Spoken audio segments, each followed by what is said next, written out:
There's a moment in every person's life when they realize that motivation isn't enough. It fades, like the morning mist after sunrise.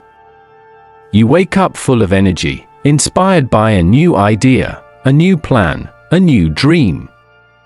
But then, somewhere between that first cup of coffee and the weight of the afternoon, it slips away. The excitement fades, and all that's left is a choice, the same choice that shapes every great life. Do you stop, or do you keep going? That's the moment when self-discipline steps in. It's not loud like motivation. It doesn't shout or sparkle. It whispers quietly, saying, "Do it anyway."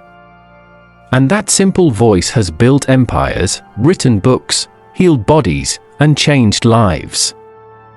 A few years ago, there was a man named David who perfectly embodied this truth. He wasn't lazy, but he lived in cycles, bursts of energy followed by long stretches of nothing. He'd promised himself that this time things would be different. He'd set goals, make plans, fill notebooks with dreams. But every time life got uncomfortable, he'd slip back into the comfort of old habits. One day, he met a mentor, an older man named Charles, who had a calm energy about him, the kind that doesn't need to prove anything. They met at a park bench where Charles was reading a small, worn-out book. David noticed the title, The Art of Self-Mastery. He asked what it was about, expecting a lecture on productivity or success. Instead, Charles smiled and said, "It's not about control. It's about commitment. You can't control the future, but you can commit to your next action." That single line stayed in David's head for days. Commitment, not control. So he began small. He decided he would wake up and walk every morning, no matter how he felt. The first few days were easy. The air was fresh, the world quiet. But by the fifth day, his body begged to stay in bed. That's when he realized the truth. Discipline isn't about doing something when you want to, it's about doing it when you don't. Over time, those walks changed more than his body, they changed his mind. Each step built something invisible but powerful, trust. He began to trust himself again. And when you trust yourself, the world begins to trust you back. He applied this same quiet persistence to everything. Instead of waiting for inspiration, he created it. Instead of trying to be perfect, he tried to be consistent. Slowly, the days added up, and with them came something new, peace. The kind of peace that comes when you stop negotiating with your excuses. Charles once told him, "Discipline is freedom." At first, that sounded strange. How could discipline, rules, effort, control, feel like freedom? But one morning, as David walked under the orange glow of sunrise, he understood. Freedom isn't doing whatever you want.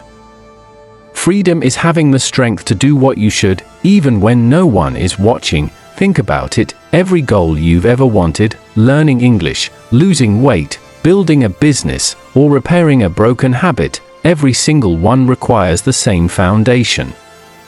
Not motivation. Not luck. Just discipline.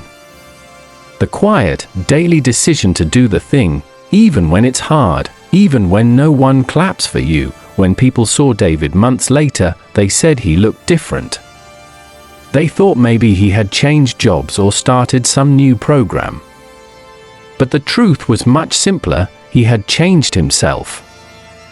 His habits, his thoughts, his reactions. The real transformation wasn't in his body or his schedule.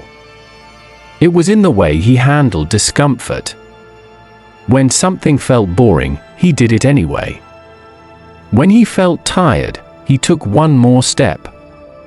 He stopped chasing results and started embracing process. Self-discipline became his secret superpower. He no longer waited for perfect moments or easy moods. He built his own momentum. And the beauty of self-discipline is this: it's not about punishment, it's about love. It's about loving yourself enough to do what's right for your future self, even if your present self doesn't feel like it. It's saying, I deserve a better life, and I'll earn it, one choice at a time.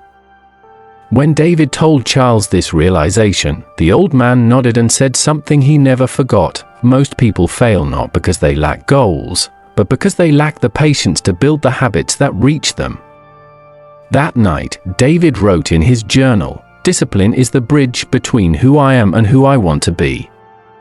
He didn't know it then, but that single idea would guide him for the rest of his life.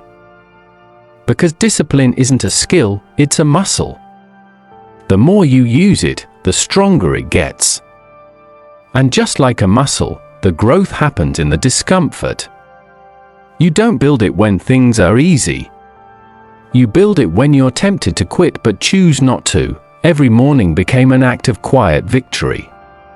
Every choice, to study, to walk, to say no to distractions, became a brick in the foundation of a new self. But one day, life tested him harder than ever before. His company downsized, and he lost his job. All that structure, all that progress, felt like it was slipping away. The temptation to give up was stronger than ever. Yet something inside him refused to fall back into old patterns.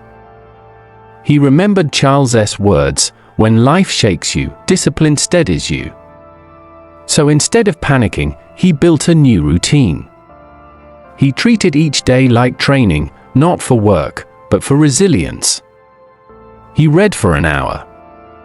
He applied for jobs. He exercised. He kept showing up. Months later, he got a better job, one that aligned with who he had become, not who he used to be. And when he met Charles again at that same park bench, they didn't talk about success. They talked about peace, the kind that comes from knowing you did your best, even when no one was watching. David had transformed, not through motivation, but through mastery of self-discipline. After that meeting in the park, something began to shift inside David. He no longer saw discipline as a chore, but as a quiet companion that walked beside him every day. It was there when he felt strong and when he felt weak. It didn't care about moods, weather, or luck. It simply whispered, "Show up."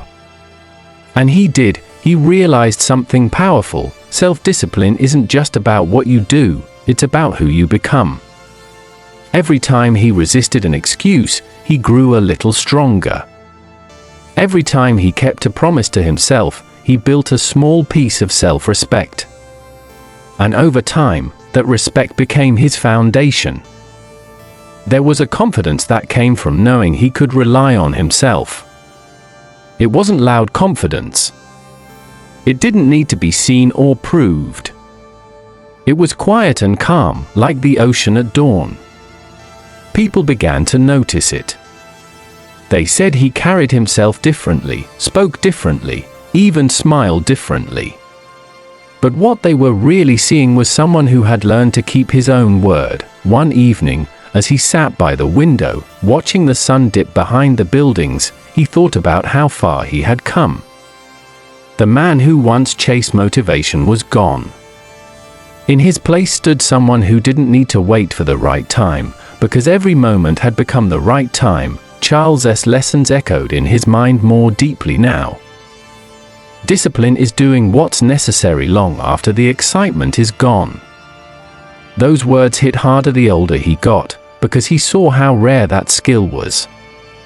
People often looked for shortcuts, but the truth was always the same: consistency beats intensity.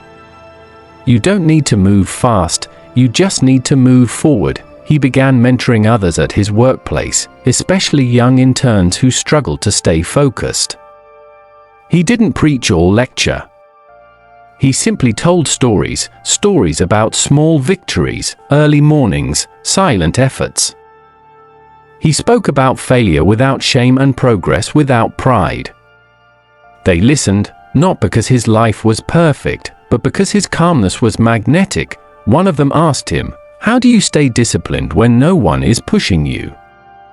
David smiled and said, because I decided a long time ago that I didn't need someone else to push me.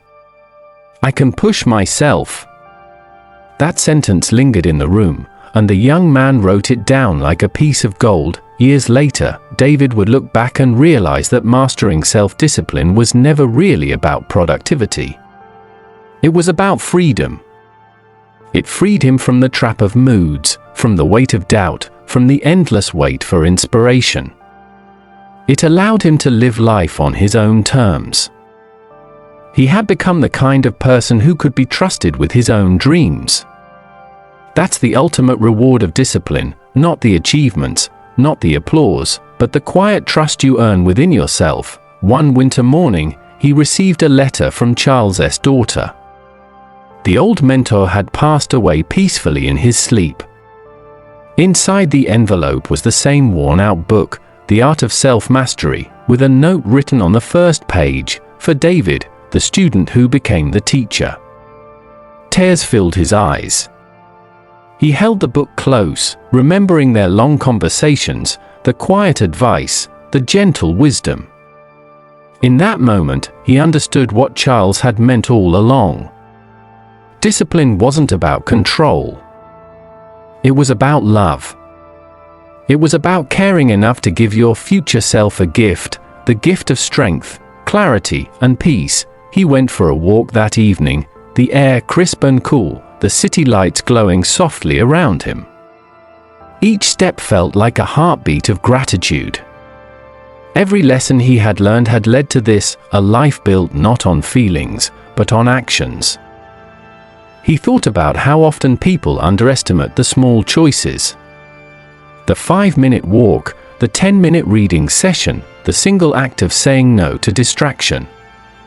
Those choices seem small, almost invisible, but they stack up quietly until one day you look around and realize you've built a completely different life, and that's the magic of self-discipline. It doesn't ask for perfection. It only asks for persistence. You don't need to win every day, you just need to show up. Because showing up is what changes everything. As the wind brushed against his face, he smiled. He knew the journey was far from over. Life would still test him, through loss, fatigue, and unexpected turns. But he wasn't afraid anymore. He had a weapon stronger than fear, the habit of showing up. He remembered something Charles once said while closing his book: when you master yourself, you no longer chase life. Life comes to you. David understood now. Discipline didn't just transform his actions, it transformed his identity, and here's the beautiful part: anyone can build it. Anyone can choose it. It doesn't matter where you start, how old you are, or how many times you've failed. Every moment is a new opportunity to say, this time, I won't quit. That's the real secret. If you've ever felt stuck or lost, remember this: you don't need a miracle. You just need a decision. One quiet decision to do what's right for your future self. The moment you make that decision, your transformation begins. Not in some dramatic flash of inspiration, but in the quiet rhythm of daily effort. That's what David's story teaches us. Self-discipline isn't about being perfect. It's about being patient with yourself while refusing to give up. It's not about working harder than everyone else, it's about staying consistent when everyone else stops.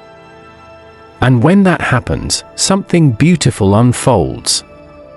The world begins to mirror your effort. Opportunities appear where they once hid. People trust you because you trust yourself. Dreams start to take shape because you've built the strength to hold them. David never stopped walking in the mornings. Even decades later, gray hair replacing his black, he still walked under that same sunrise, whispering a quiet thank you to the mentor who had shown him the way. And maybe that's what real transformation looks like: not loud success, not public praise, but a quiet heart that knows it did the right thing, day after day, without needing applause, because in the end, mastering self-discipline isn't about controlling your life. It's about freeing it. If you enjoyed this story, remember, I share stories like this every day to help you grow your English and your mindset. Subscribe so you don't miss the next one.